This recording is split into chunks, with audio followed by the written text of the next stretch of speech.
आप पहले तो ये इमेज देखिए, क्या लगता है आपको? ये पाइन की ट्रीज ऐसे जे शेप में क्यों है? एलियंस, ग्रेविटी या फिर समथिंग मोर डेंजरस? पोलैंड पश्चिमी पोमेरेनिया के एक छोटे से शहर ग्रिफिनो के करीब एक पाइन के जंगल है, जिस जंगल की बहुत सारी पाइन की पेड़ अपने बेस से पहले बेंट होकर उसके बाद ऊपर की तरफ चला गया है। अभी के समय में कोई भी इस क्रुक्ड जंगल की बनने की असली रीज़न नहीं बता पाए हैं। अगर आप इंटरनेट पे सर्च करेंगे तो आपको इस जंगल में टोटल 400 से भी ज़्यादा पेड़ कैलकुलेट करके बताया जाएगा, लेकिन ग्रिफिनो फॉरेस्ट डिस्ट्रिक्ट मैनेजर बताते हैं कि 2 हेक्टेयर में फैली इस जंगल में सिर्फ 80 पाइन के पेड़ है। लोगों के क्यूरियस माइंड इस नेचुरल फिनोमेना के बारे में अलग अलग ओपिनियन रखते हैं, जैसे कि snow storms, strong winds, gravitational force, genetic mutation, aliens और भी बहुत कुछ। इन पेड़ों को 1930 के दशक में लगवाया गया था। पाइन के ये पेड़ उत्तर दिशा की ओर 90 डिग्री के नुकीले मोड़ के साथ बढ़ते हैं, लेकिन फिर वापस मुड़ के सीधे आसमान की ओर बढ़ जाते हैं। इन पेड़ों में इतनी बड़ी कार्व बनने के बाद भी ये पेड़ आमतौर पर स्वस्थ होते हैं और लगभग 50 फीट तक बढ़ते हैं।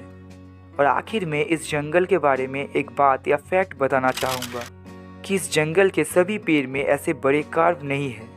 कुछ ऐसे भी पेड़ हैं जो बिना किसी कार्व के सीधा ऊपर की ओर बढ़ जाते हैं। अब इसे देखिए, आपको इस पिक्चर में क्या दिख रहा है? एक पेंटिंग? हाँ, ज़्यादातर लोगों को ये एक पेंटिंग ही लगता है। ये कलरफुल जगह पेरू में स्थित है। यह घूमने आने वाले टूरिस्ट इसे रेनबो माउंटेन कहते हैं और सच में यह आपको रेनबो की 7 रंग दिखाई देगी, लेकिन इसकी ऑफिशियल नेम है विनिकुंका।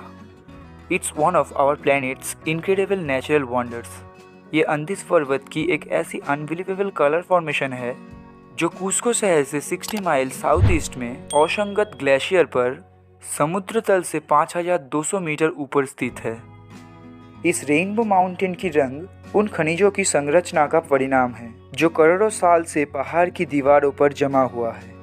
टेक्टोनिक प्लेटों का टकराने के बाद आयरन, हेमाटाइट और सल्फर जैसे मिनरल्स की एक मात्रा ने इस रेनबो माउंटेन को बनाने के लिए ओवरलैप किया है।